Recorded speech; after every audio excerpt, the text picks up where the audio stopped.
جب کافروں کے ظلم و ستم بڑھ گئے تو اللہ کے رسول علیہ الصلاۃ والسلام نے صحابہ کرام کو اجازت عطا فرمانا شروع کی، تو آہستہ آہستہ حضور علیہ الصلاۃ والسلام کے صحابہ اپنے خاندان کے ساتھ ہجرت کرنے لگے۔ سب سے پہلے جس خاندان نے ہجرت کی وہ حضرت سیدہ ام سلمہ کا خاندان تھا، آپ کا شوہر اور آپ کا بیٹا اور حضرت ام سلمہ۔ جب حضرت ام سلمہ کے شوہر اپنی بیوی اور اپنے بیٹے کو لے کر مکہ سے روانہ ہوئے تو ان کے قبیلے والوں نے، حضرت ام سلمہ کے قبیلے والوں نے راستے میں ہی حضرت ام سلمہ کو پکڑ لیا اور کہا کہ تو یہاں سے ہجرت کر کے کہاں جا رہی ہے؟ ایک تو تم مسلمان ہو گئی، باپ دادا کے دین کو تم نے چھوڑا، اب دوسرا تم علاقے سے بغاوت کر کے یہاں سے چھوڑ کر جا رہے ہو۔ حضرت ام سلمہ کے شوہر کو، ابو سلمہ کو انہوں نے روانہ کر دیا اور حضرت ام سلمہ کو اور ان کے بیٹے جن کا نام سلمہ تھا ان کو چھین لیا۔ اب حضرت ام سلمہ رضی اللہ تعالی عنہ رات دن روتی تھی اور ایک پہاڑ پر جا کر بیٹھتی تھی، 1 سال تک روتی رہیں، پورا سال، اور پہاڑ پر بیٹھ کر ان راہوں کو دیکھتی تھی کہ جو راستے مدینۃ المنورہ کی طرف جاتے تھے، اور اپنے شوہر کو یاد کرتی تھیں، اللہ کے نبی کو یاد کرتی تھیں، مدینہ کی فضاؤں کو یاد کرتی تھیں کہ کاش کہ مجھے بھی ہجرت کے لیے کوئی آسانی میرے لیے پیدا ہو جاتی، میں یہاں سے روانہ ہو جاتی۔ حضرت ام سلمہ عورت کا نام ہے اور حضرت سلمہ حضرت ابو سلمہ ان کے خاوند کا نام ہے۔ تو ابو سلمہ کے جو خاندان والے تھے پھر وہ آئے، انہوں نے کہا کہ بیٹا تو ہمارا ہے، یہ جو بیٹا ہے تمہارے پاس سلمہ یہ تو ہمارا ہے، اس کا نسب جو ہے یہ باپ کی طرف سے چلے گا، تو بیٹا انہوں نے چھین لیا۔ اب حضرت ام سلمہ پر کتنے دکھ آئے کہ شوہر بھی ہجرت کر کے چلے گئے، بیٹا تھا جو ایک سہارا تھا ان کو بھی خاندان والوں نے چھین لیا۔ حضرت ام سلمہ رضی اللہ تعالی عنہ اکیلی روتی رہیں اور اللہ سے دعائیں مانگتی رہیں کہ یا اللہ کوئی ایسا راستہ میرے لیے نکل آئے کہ میں مدینۃ المنورہ میں پہنچ جاؤں، اپنے شوہر کے پاس چلی جاؤں، حضور علیہ السلام کے قدموں میں چلی جاؤں۔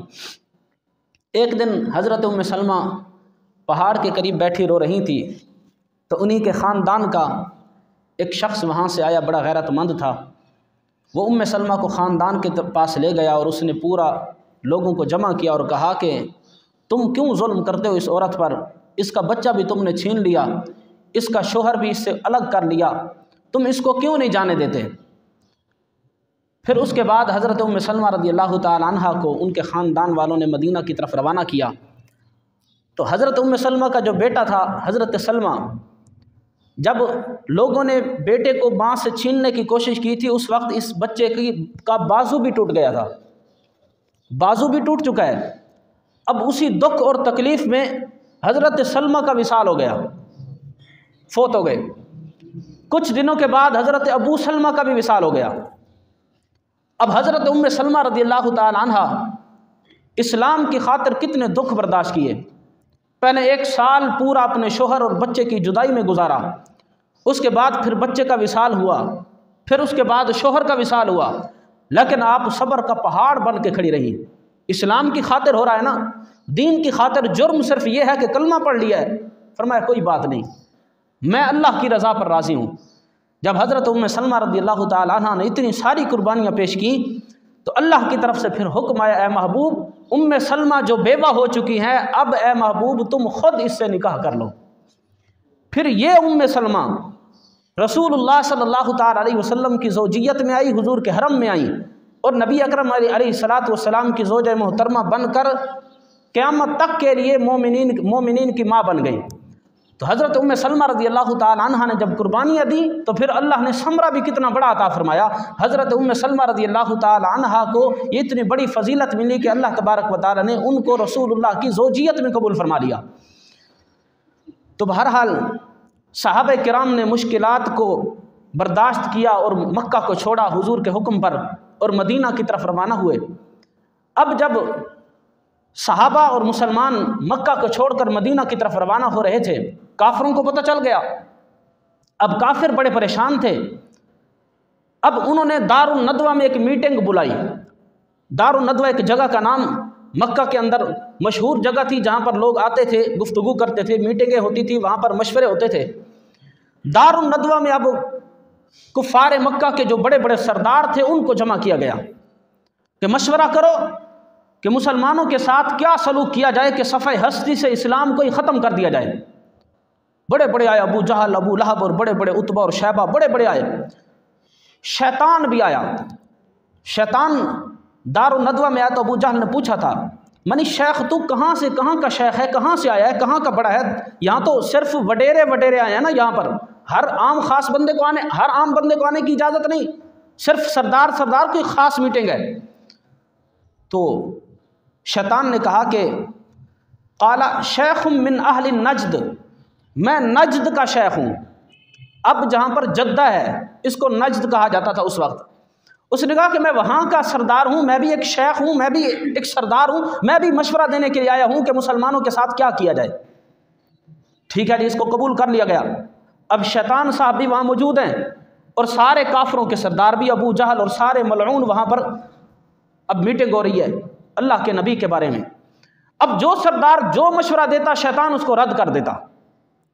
ہر کسی کی توجہ شیطان کی طرف آ گئی کہ یہ تو بڑا سمجھدار بندہ ہے۔ کسی نے مشورہ دیا کہ یہاں سے معاذ اللہ کے نبی علیہ السلام کو جلا وطن کر دیا جائے، کسی اور شہر میں بھگا دیا جائے، یہاں نہ ہوں گے، نہ یہاں پر اسلام پھیلے گا، نہ صبح شام کی ذلت ہوگی۔ تو شیطان نے مشورہ دیا، نہیں یہ مشورہ تمہارا ٹھیک نہیں، اس لیے کہ جس نبی کو، جس شخص کو تم مکہ سے نکالنے کی باتیں کرتے ہو، جس شہر میں جائے گا لوگ اس کا چہرہ دیکھ کر اس کے دیوانے ہو جائیں گے، کلمہ پڑھیں گے، مسلمان ہو جائیں گے، مسئلے کا حل تو نہ ہوا، بالآخر ایک بڑی طاقت اور قوت بن کر پھر یہ ابھرے گا۔ یہ مشورہ ہمیں قابل قبول نہیں۔ دوسرا کسی نے مشورہ دیا کہ قید کر دیا جائے۔ شیطان نے اس کو بھی رد کر دیا کہ قید کرنے کا کیا فائدہ، بالآخر کوئی ایسا آئے گا جو اس کو چھڑوا لے گا، پھر وہی مسئلہ کھڑا ہوگا۔ پھر کسی نے مشورہ دیا کہ پھر آخر بات یہی ہے کہ معاذ اللہ اس محمد کو صلی اللہ علیہ وسلم ان کو قتل کر دیا جائے، شہید کر دیا جائے۔ شیطان نے کہا ہاں یہ ہے اصل بات، لیکن اللہ کے نبی علیہ السلام کا جو خاندان تھا، خاندان قریش، مکہ کے اندر بڑا معزز سمجھا جاتا تھا، بڑا خاندان تھا۔ تو اب کفار نے مشورہ کیا کہ وہ شخص بنو ہاشم سے ہے، قریش کے خاندان کا ایک شخص ہے، جب ہم اس کو قتل کریں گے، شہید کریں گے تو قریشی جو ہیں یہ ہم سے بدلہ لیں گے، کون ہو جو آگے بڑھے اور جا کر قتل کرے۔ اب شیطان کی خباثت دیکھو، اس نے کہا کہ ہم نے کب کہا کہ ایک بندہ قتل کرے؟ یہاں پر مکہ کے اندر جو مشہور قبائل ہیں، 10 قبیلے بستے ہیں، ہر قبیلے کا ایک بندہ چاہیے، 10 بندے مل کر جا کر معاذ اللہ کے نبی کو جا کر شہید کر آئیں۔ جب قریش اور بنو ہاشم ہم سے بدلہ لینے کے لیے آئیں گے تو کس سے لڑیں گے؟ ہر خاندان کا ایک بندہ ہوگا تو سب سے تو وہ نہیں لڑ سکتے، بالآخر مکہ یہی ہوگا کہ ان کو کچھ پیسے دے کر، دیت دے کر جان چھڑا لی جائے گی۔ اللہ کے رسول علیہ السلام کے متعلق یہ مشورے اب ہونے لگے۔ شیطان کا مشورہ کفار قریش نے بڑا قبول کیا۔ اس نے کہا بات تو بڑی پاور کی ہے، بات تو بڑی پتے کی ہے کہ ہم پھنسیں گے بھی نہیں، اور معاذ اللہ رسول اللہ صلی اللہ تعالی علیہ وسلم کو بھی صفحہ ہستی سے یہاں سے ہم مٹا دیں گے۔ ادھر سے اللہ کے رسول علیہ السلام کو ہجرت کا حکم آ گیا۔ اللہ نے فرمایا محبوب اب آپ بھی مکہ کو چھوڑ کر مدینہ المنورہ کی طرف روانہ ہو جائیں۔ اچھا، جب صحابہ ہجرت کر رہے تھے تو حضرت صدیق اکبر نے حضور سے اجازت مانگی تھی، یا رسول اللہ مجھے بھی اجازت دیں، میں بھی مدینہ المنورہ کی طرف ہجرت کرنا چاہتا ہوں، وہاں جا کر آزاد ہو کر نمازیں پڑھوں گا، اللہ کی عبادت کروں گا، مجھے اجازت دیں۔ تو میرے آقا علیہ السلام نے فرمایا تھا لا تعجل یا ابا بکر، اے ابو بکر جلدی نہ کر، اللہ کے پیغام کا انتظار کرو، ان قریب اللہ کا حکم آئے گا کہ ہم نے پھر ہجرت کرنی ہے۔ اب حضرت ابو بکر صدیق کو یہ بات اللہ کے رسول نے 4 مہینے پہلے بتائی تھی، 4 مہینے ہو گئے۔ حضرت سیدنا صدیق اکبر رضی اللہ تعالیٰ عنہ کی عظمت پر قربان جائیں، حضرت صدیق اکبر کو جب یہ پتہ چلا کہ ہجرت کرنی ہے اللہ کے حکم کے بعد، ہمارے لیے کوئی خصوصی حکم آنا ہے، اب حضرت صدیق اکبر کے ذہن میں تھا کہ ہو سکتا ہے میرے قرب میں میرے ساتھ میرا جو ساتھی ہو وہ اللہ کا نبی ہو۔ حضرت صدیق اکبر نے یہ تیاری شروع کر دی۔ ابھی حضور نے فرمایا نہیں کہ میں بھی تیرے ساتھ ہوں گا، حضور نے فرمایا ابھی ٹھہرو، جلدی نہ کرو۔ اب حضرت صدیق اکبر رضی اللہ تعالیٰ عنہ کے جانور بھی تھے، بکریاں بھی تھی، اونٹ بھی تھے۔ اب دیکھو صدیق اکبر کا عشق کتنا تھا، محبت کتنی تھی حضور سے، کہ چرواہے جو آپ کے غلام تھے جانوروں کو لے جاتے تھے چرانے کے لیے، لیکن حضرت صدیق اکبر نے 2 اونٹنیاں 4 مہینوں سے گھر میں باندھی ہوئی تھی، چرانے کے لیے نہیں بھیجتے تھے کہ کہیں ایسا نہ ہو اللہ کے رسول میرے گھر میں تشریف فرما ہو اور تشریف لے اور کہیں کہ اے ابو بکر چلو اللہ کی طرف سے ہجرت کا حکم آ گیا ہے، اور میں عرض کروں یا رسول اللہ وہ میرے غلام اونٹنیاں چرانے کے لیے گئے ہوئے ہیں، آئیں گے تو پھر جائیں گے۔ حضور کو انتظار کی مشقت میں ڈالنا بھی صدیق اکبر نے برداشت نہیں کیا۔ حضرت صدیق اکبر خود جاتے تھے ببول کے درخت کے جا کر پتے کاٹ کر آتے، ان 2 اونٹنیوں کو گھر میں ہر روز 4 مہینوں تک حضرت صدیق اکبر ان کو گھاس ڈالتے رہے، حضور کی محبت میں کہ میرے محبوب آئیں تو میں بالکل تیار ہوں، 1 منٹ کی بھی دیر نہ ہو، فوراً ہم ہجرت کر کے یہاں سے روانہ ہو جائیں۔ حضرت سیدنا صدیق اکبر رضی اللہ تعالیٰ عنہ نے 2 اونٹنیاں تیار کی، تقریباً 5000 درہم تیار کیے کہ راستے میں سفر ہے، مال کی ضرورت پڑ سکتی ہے۔ حضرت صدیق اکبر نے 5000 درہم بھی تیار کیے مکمل تیاری کے ساتھ۔ بہرحال جب مکمل میٹنگ ہو گئی، کفار نے فیصلہ کر لیا کہ آج رات ہم نے معاذ اللہ کے نبی کو شہید کر دینا ہے۔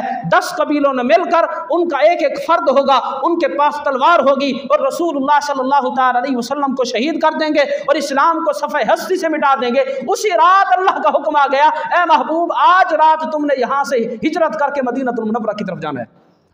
اب کافر آئے، اللہ کے رسول علیہ الصلوۃ والسلام کے دروازے مبارک پر آپ کے گھر کا گھراؤ کر لیا کہ رات کا وقت ہے، جیسے ہی صبح ہوگی، صبح باہر نکلیں گے تو معاذ اللہ کے رسول علیہ الصلوۃ والسلام کو ہم شہید کر دیں گے۔ اس ارادے سے ننگی تلواریں لے کر حضور علیہ الصلوۃ والسلام کے گھر کا محاصرہ کیا ہوا ہے۔ اندر میرے آقا علیہ الصلوۃ والسلام تشریف فرما ہے۔ حضور نے بلایا اے علی، حضرت علی کو بلایا، فرمایا علی کھڑے ہو، آؤ اور میرے بستر پر میری ہی چادر اوڑھ کر سو جاؤ۔ حضور نے اپنی چادر عطا فرمائی، فرمایا میری چادر اوڑھو اور اپنے اوپر اوڑھ کر سو جاؤ۔ یا رسول اللہ باہر ننگی تلواریں ہیں، آپ کہاں جا رہے ہیں؟ میرے آقا علیہ الصلوۃ والسلام نے فرمایا، اللہ نے فرما دیا ہے ان الا تنصروه فقد نصره اللہ، اے کفار مکہ اگر تم میرے محبوب کی تم نے مدد نہیں کرنی تو اللہ اپنے محبوب کی مدد کرنا خوب جانتا ہے۔ اب دیکھو اعظم نے کہا تھا کہ اعظم شان ابو بکر دی کی پوچھنے اکو یار ہزاراں ورگا۔ حضور علیہ الصلوۃ والسلام کو اللہ نے صرف صدیق اکبر کے ساتھ بھیجا، ضرورت نہیں 1000 لوگوں کی، ہزاروں کا لشکر کی کوئی ضرورت نہیں، صرف ایک تنہا ابو بکر ہزاروں پر بھی بھاری ہے۔ میرے آقا نے فرمایا اللہ کا حکم آ گیا، حفاظت اللہ نے کرنی ہے، اے علی میرے بستر پر سو جاؤ، یہ فلاں کی امانت ہے، یہ فلاں کی امانت ہے، یہ فلاں کا سونا ہے، یہ فلاں کی چاندی ہے، یہ فلاں کے زیورات ہیں، یہ فلاں کا مال ہے۔ ایک ایک کی تھیلی حضور علیہ الصلوۃ والسلام نے الگ الگ کر کے حضرت علی المرتضیٰ کے حوالے کی، فرمایا یہ فلاں کافر کے گھر میں صبح پہنچا دینا، کل صبح ہو تو یہ فلاں کے گھر میں پہنچا دینا، یہ فلاں کی امانتیں ہیں، یہ فلاں کی امانتیں ہیں۔ دیکھو کفار مکہ میرے آقا کی جانی دشمن ہیں، لیکن صادق اور امین پورے مکہ میں ان کو کوئی نظر آتا تھا تو میرا نبی نظر آتا تھا، اپنی امانتیں رسول اللہ کے پاس رکھتے تھے، جس پر کفار مکہ آنکھیں بند کر کے یقین کیا کرتے تھے وہ میرے رسول اللہ ہی تھے، حضور ہی تھے۔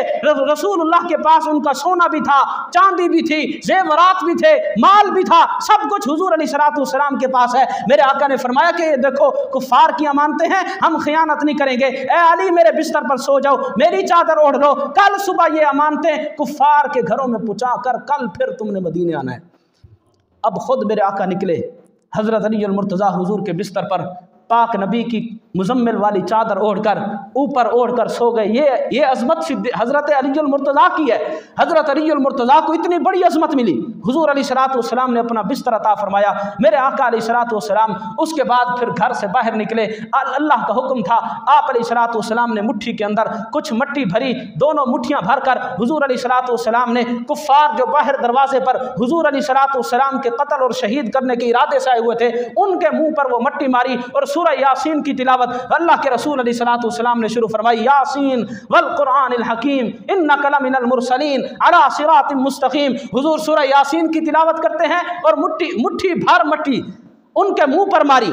اب یہ مٹی کے ذرات کافروں کی آنکھوں کے سامنے دیوار بن گئے، کافر انتظار میں کھڑے ہیں، اندھے ہو گئے، ان کے سروں میں مٹی جب گئی، اللہ کے رسول علیہ السلام آرام سے انہی کے درمیان سے، انہی کی ننگی تلواروں کے درمیان سے حضور گزر گئے، ان کو پتہ ہی نہ چلا۔ کفار مکہ اب کھڑے ہیں کہ صبح ہوگی، اللہ کے رسول باہر آئیں گے، معاذ اللہ ہم ان کو شہید کر دیں گے۔ ایک شخص آیا جو ان میں موجود نہیں تھا، اس نے کہا یہاں کیوں کھڑے ہو؟ انہوں نے کہا تمہیں پتہ نہیں آج رات ہم نے بڑا کام کرنا ہے۔ اس نے کہا جس کے قتل کے ارادے سے تم آئے ہو میں ابھی دیکھ کر آ رہا ہوں، یہاں سے وہ تو نکل کر جا رہا تھا اور تم پاگل ہو کر یہاں کھڑے ہو، وہ تو یہاں سے نکل بھی گیا اور تمہارے سروں میں مٹی ڈال گیا۔ تو کفار نے اپنے سر جھاڑے، دیکھا واقعی سروں میں مٹی تھی، اور اندر جا کر دیکھا تو بستر رسول پر علی المرتضی آرام فرما تھے۔ تو میرے آقا علیہ الصلوۃ والسلام آئے حضرت سیدنا صدیق اکبر کے پاس، اور آ کر جیسے ہی دروازہ کھٹکھٹایا فوراً صدیق اکبر نے دروازہ کھولا۔ حضور علیہ الصلوۃ والسلام نے پوچھا اے ابو بکر تم سوئے نہیں؟ رات کے اس پہر ہر کوئی سو گیا، تم سوئے نہیں؟ حضرت صدیق اکبر نے جواب دیا کمال کا ہے، یہ ہے محبت اور عشق کی انتہا۔ حضرت صدیق اکبر رضی اللہ تعالیٰ نے عرض کی یا رسول اللہ قسم بخدا جس دن آپ نے فرمایا تھا نا اے ابو بکر ہجرت کے لیے تیار رہنا، اللہ کا حکم کبھی بھی آ سکتا ہے، اس دن کے بعد میں نے نیند کو تو طلاق ہی دے دی، نیند میرے گھر میں آئی ہی نہیں۔ یا رسول اللہ دروازے کے پیچھے بیٹھا رہتا ہوں کہ رسول اللہ اب آئیں کہ کب آئیں۔ حضور علیہ السلام جیسے ہی آئیں ایک لمحے کی تاخیر نہ ہو، فوراً دروازہ کھلے اور ابو بکر غلامی کے لیے تیار ہو، ابو بکر اپنے آپ کو حاضر کر دے۔ رسول اللہ صلی اللہ تعالیٰ علیہ وسلم نے اس کے بعد حضرت سیدنا صدیق اکبر رضی اللہ تعالیٰ عنہ کو ارشاد فرمایا اے ابو بکر، اچھا ایسا حضور نے بات کی کیونکہ ہر طرف دشمن تھے نا، حضور نے فرمایا ابو بکر یہاں گھر میں کوئی غیر تو نہیں، یعنی کوئی ایسا بندہ تو نہیں جو ہمارا جا کر پتہ کفار کو دے دے کہ میں یہاں آیا ہوا ہوں؟ حضور ابھی اندر داخل ہوئے۔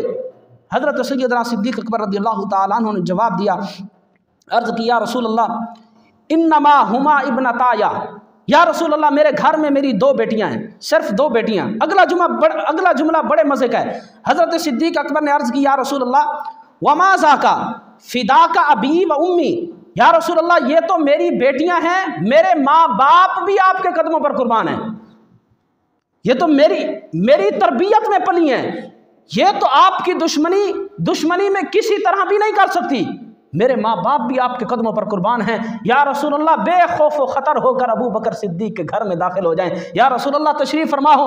میرے آقا علیہ الصلوۃ والسلام اندر داخل ہوئے۔ حضرت ام المؤمنین سید عائشہ صدیقہ رضی اللہ تعالیٰ عنہ اس بات کی راویہ ہیں، آپ فرماتی ہیں کہ میرے آقا علیہ الصلوۃ والسلام جیسے ہی ابو بکر صدیق کے گھر میں ہمارے گھر میں داخل ہوئے، اللہ کے رسول علیہ الصلوۃ والسلام نے فوراً فرمایا ان اللہ قد اذن لی فی الخروج والہجرہ، حضور نے فرمایا ابو بکر اللہ کا حکم آ گیا ہے کہ مکہ کو چھوڑو اور ہجرت کرو۔ جب حضور نے یہ فرمایا، حضرت عائشہ صدیقہ فرماتی ہیں میں دیکھ رہی تھی، قالت عائشہ، حضرت عائشہ فرماتی ہیں فقال ابو بکر، فوراً ابو بکر نے کہا الصحبہ یا رسول اللہ، یا رسول اللہ اپنی صحبت میں مجھے قبول فرما لیں، اکیلے چھوڑ کر نہ جانا، اللہ کا حکم تو آ گیا ہے، یا رسول اللہ آپ کی صحبت، آپ کا قرب چاہتا ہوں کہ آپ کے ساتھ ہی ہجرت کروں۔ میرے آقا علیہ الصلوۃ والسلام نے فرمایا فقال الصحبہ، حضور علیہ الصلوۃ والسلام نے فرمایا ابو بکر پریشان ہونے کی ضرورت نہیں ہے، اللہ نے مجھ محمد کا ساتھی تجھے ابو بکر کو بنا دیا ہے، اللہ تبارک و تعالیٰ کا بھی یہی فیصلہ ہے جو ابو بکر چاہتا ہے۔ حضور نے فرمایا ابو بکر میں تجھے چھوڑ کر نہیں جاؤں گا، تجھے اپنے ساتھ لے کر جاؤں گا، تجھے رفیق سفر بناؤں گا، تو ہی میرے ساتھ ہوگا، جو ہم نے اکٹھے ہجرت کرنی ہے۔ اب سنو حضرت عائشہ اس وقت چھوٹی بچی تھی، حضرت صدیق اکبر رضی اللہ تعالی عنہ کی بیٹی ہیں۔ حضرت عائشہ فرماتی ہے میں بچی تھی، مجھے پتہ نہیں تھا، فواللہ ما شعرت قط قبل ذلك اليوم ان احدا يبكي من الفرح۔ حضرت عائشہ صدیقہ فرماتی ہیں اللہ کی قسم مجھے اس بات کا پتہ نہیں تھا کہ خوشی کے بھی آنسو ہوتے ہیں۔ فرماتی ہے میں بچی تھی نا، میں تو یہ سمجھتی تھی کہ روتا بندہ اس وقت ہے جب کوئی دکھ کوئی غم ہو، مجھے اس دن پتا چلا جب رسول اللہ صلی اللہ تعالی علیہ وسلم نے حضرت صدیق اکبر کو اپنی صحبت کے لیے اپنا رفیق سفر بنانے کے لیے قبول فرمایا تھا۔ حضرت سید عائشہ فرماتی ہیں میں نے اپنے باپ ابو بکر صدیق کی آنکھوں میں جب آنسو دیکھے اس دن مجھے پتا چلا کہ خوشی کے بھی آنسو ہوتے ہیں۔ جب خوشی اپنے انتہا کو پہنچ جائے، عاشق کا عشق ٹھاٹھے مار رہا ہو اور عاشق کے دل کی مراد جب پوری ہو جائے، اس وقت جب آنسو